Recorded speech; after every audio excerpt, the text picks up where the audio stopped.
एक स्टडी के अनुसार इंडिया में हर 10 में से एक आदमी फेयरनेस क्रीम यूज़ करता है। क्या आप भी उनमें से हैं जो फेयरनेस क्रीम यूज़ कर रहे हैं?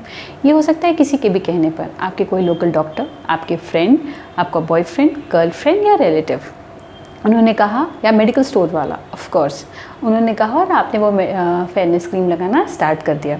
अगर आप फेयरनेस क्रीम लगाते हैं तो चलिए आपके फेयरनेस क्रीम को आज टेस्ट करते हैं। हाय, मैं हूं doctor Pooja Gupta, MD dermatologist, skin care clinic Bhopal से, और ये वीडियो पूरी तरह से फेयरनेस क्रीम के इफेक्ट्स और साइड इफेक्ट्स पे बेस्ड है। चलिए पहले समझते हैं कि फेयरनेस क्रीम क्या होती है। गोरा करने वाली क्रीम को फेयरनेस क्रीम कहते हैं। अब ये गोरा होना है या ब्लेमिशेस या ब्लैक स्पॉट्स हैं झाई क्लियर करना है, ये डिपेंड करता है कि आप किस लिए यूज़ कर रहे हैं।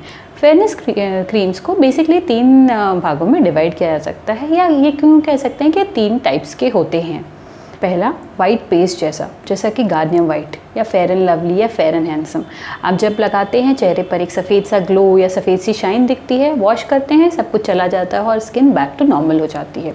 दूसरी क्रीम जो होती है वो होती है मेडिकेटेड, जिसमें होता है एक active ingredient, kojic acid, glycolic acid, जैसे कि कोजिटिन जेल या कोजिक जेल या ग्लाइकोसिक्स क्रीम्स, ये सारी चीज़ें।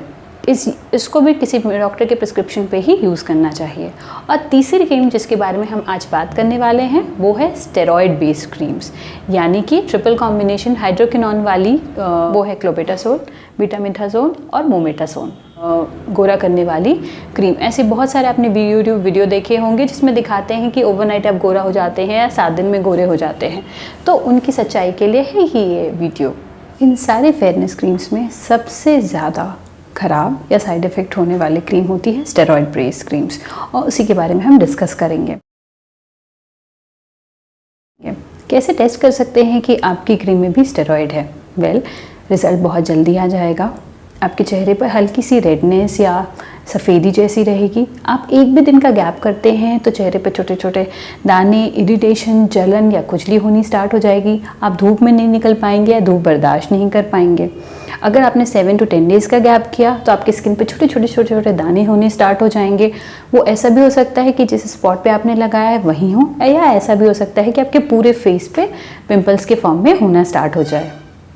छोटे छोटे माइन्यूट खून की नसें दिखनी स्टार्ट हो जाएं आपके फेस पे। अगर इनमें से एक भी कोई टेस्ट पॉजिटिव है आपकी फेयरनेस क्रीम के साथ, तो बहुत चांसेस है कि उसमें स्टेरॉयड क्रीम है।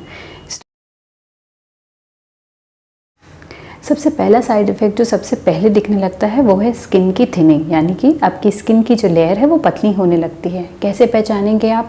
आपकी स्किन वाइट सी हो जाएगी, पेपरी थिन हो जाएगी, खून की नसें स्पेशली नाक के अराउंड या चीक्स के पास विजिबल होनी स्टार्ट हो जाएंगी, चेहरा रेड होने लगेगा। आपने एक भी दिन का गैप किया, आपसे धूप या आंच बर्दाश्त नहीं होगी। अगर आप खाना बनाते हैं, धूप में निकलते हैं, तुरंत मंकी जैसा, या जिसको बोलते हैं मंकी फेस जैसा, पूरा रेड हो जाएगा और इचिंग होगी, बहुत ज़्यादा खुजली करने का मन करेगा, और आप फिर से वही स्टेरॉयड क्रीम लगा लेंगे तो आपकी स्किन शांत हो जाएगी, नॉर्मल हो जाएगी।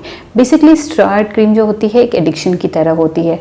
जैसे अफीम या चरस के एडिक्ट पेशेंट्स को वही चीज़ बार बार चाहिए, वैसे ही आपकी स्किन हो जाती है अगर आप स्टेरॉयड क्रीम रेगुलरली लगाते हैं तो।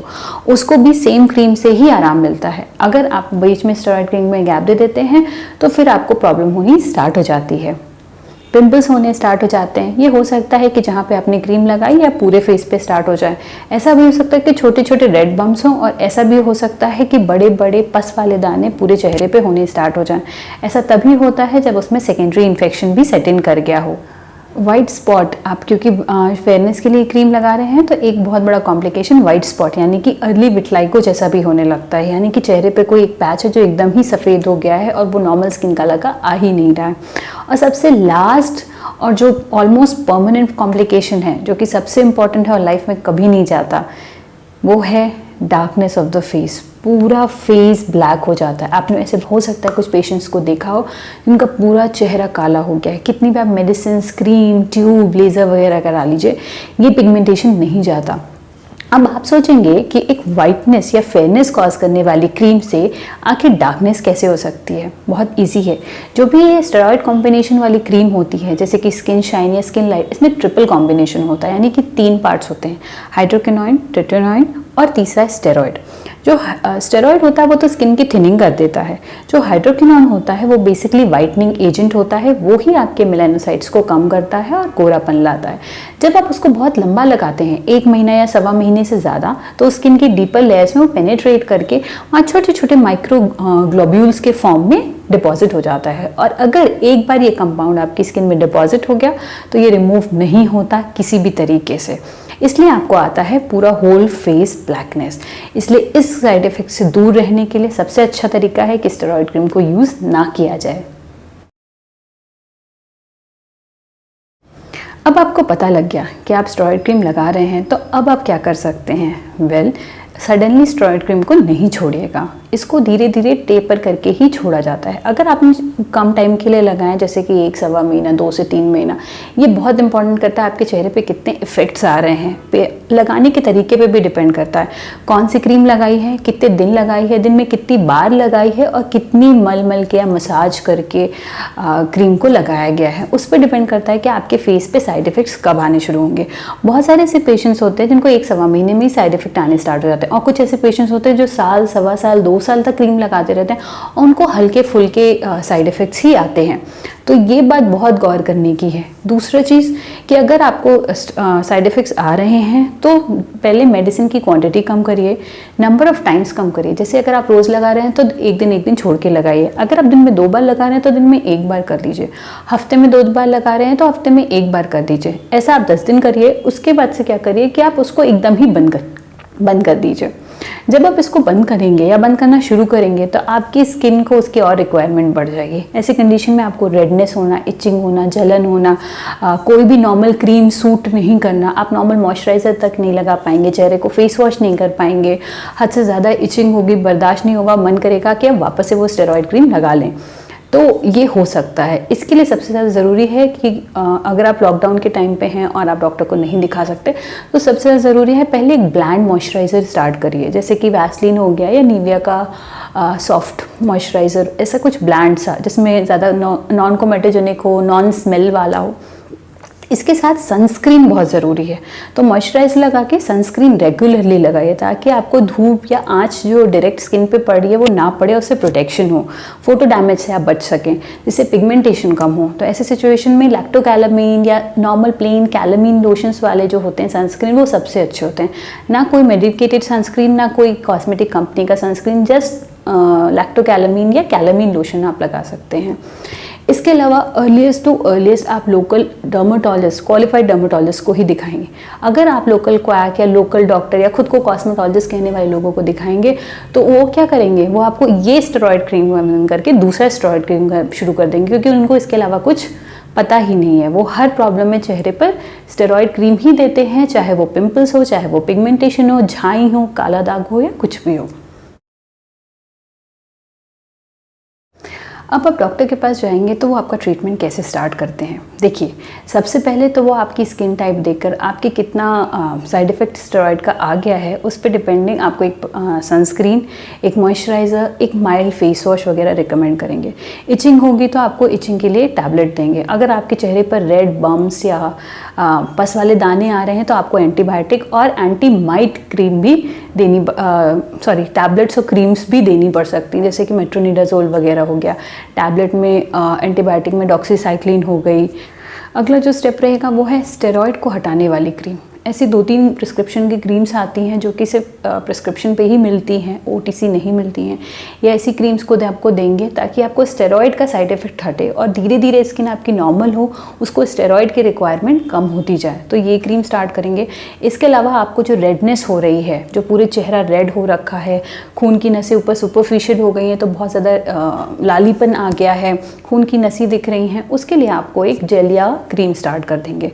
इससे क्या होगा कि आपकी स्किन थोड़ी सी शांत हो जाएगी, कूल डाउन हो जाएगी, इचिंग, बर्निंग, जलन और रेडनेस कम हो जाएगा। ऐसा आपको 2 से 3 महीने मेडिसिन दी जाएगी। एक बार स्किन नॉर्मल हो गई, उसके बाद या आपकी स्किन कह सकते हैं काम हो गई है, शांत हो गई, उसके बाद फिर आपकी प्रॉब्लम्स की ट्रीटमेंट स्टार्ट किया जाएगा। अब प्रॉब्लम्स क्या हो सकती हैं? अगर आपको फिर से पिगमेंटेशन, यूजुअली क्या होता है, स्टेरॉइड क्रीम आपने बंद कर दिया तो आपने जिस प्रॉब्लम के लिए स्टेरॉइड क्रीम लगाई थी वो प्रॉब्लम वापस आ सकती है। अब क्या प्रॉब्लम हो सकती है आपको फेस पे? एक तो फंगल इन्फेक्शन हो सकता है, तो हो सकता है आपका फंगल इन्फेक्शन वापस आ जाए। दूसरा, आप मिलाज़मा या झाई के लिए या पिगमेंटेशन के लिए स्टेरॉइड क्रीम ब्राइटनेस के लिए या ग्लोइंग के लिए लगा रहे हैं तो आपको ब्लैकनेस होनी स्टार्ट हो जाए। और तीसरा बहुत कॉमन है एक्ने के लिए, पिंपल्स के लिए भी लोग लगाते हैं, तो आप जब उसको बंद किया तो आपके फेस पे पिंपल्स आने स्टार्ट हो जाए। तो अगर आपको पिगमेंटेशन वापस आ रहा है तो फिर उसको ईजिली क्रीम से, पील से या लेज़र से कंट्रोल किया जा सकता है। अगर फेस पे अनवांटेड हेयर आ रहे हैं जो कि बहुत बड़ा साइड इफ़ेक्ट है इसका, तो उसको लेज़र से या एपिलेशन से रिमूव किया जा सकता है। अगर फेस पे ब्लड वेसल्स दिख रहे हैं तो उसको भी लेज़र से या रेडियो फ्रिक्वेंसी मशीन से हटाया जा सकता है। एक बात समझने की है कि कुछ चीज़ें हमेशा रह जाती हैं स्टेरॉइड क्रीम के साइड इफ़ेक्ट में। पहला, स्किन की थिनिंग। आपकी जो स्किन पतली हो गई है वो बहुत सालों तक हो सकता है ऐसे ही पतली रहे, उसको थिक करना इट्स ऑलमोस्ट इम्पॉसिबल। और दूसरा साइड इफ़ेक्ट है पिगमेंटेशन। अगर आपको होल फेस ब्लैकनेस हो गई तो ये बहुत मुश्किल है, it's nearly impossible to clean it.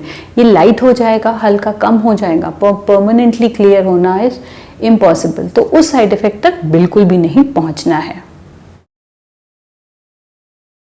आपकी स्किन को नॉर्मल होने में यूजुअली 6 to 9 मंथ्स का टाइम लग सकता है। ये डिपेंड करता है आपके स्टेरॉइड क्रीम की यूज़ पे। कभी कभी साल भर भी लग जाता है स्किन को नॉर्मल होने में। मुझे उम्मीद है कि मैंने आपकी सारी क्वेरीज़ को सॉल्व किया है और अब आप आगे से कभी भी स्टेरॉइड क्रीम ना लगाएंगे, ना किसी को एडवाइस करेंगे लगाने के लिए। अपने ग्लोइंग क्रीम को या ब्राइटनेस क्रीम को भी ज़रूर टेस्ट करेंगे। कंटेंट पसंद आया तो वीडियो को लाइक ज़रूर करिएगा, शेयर करिएगा। लाइक करने से थोड़ा सा सपोर्ट और एंकरेजमेंट मिलता है। मैं ऐसे ही और इन्फॉर्मेशनल वीडियोस बनाती रहूँगी। Thank you.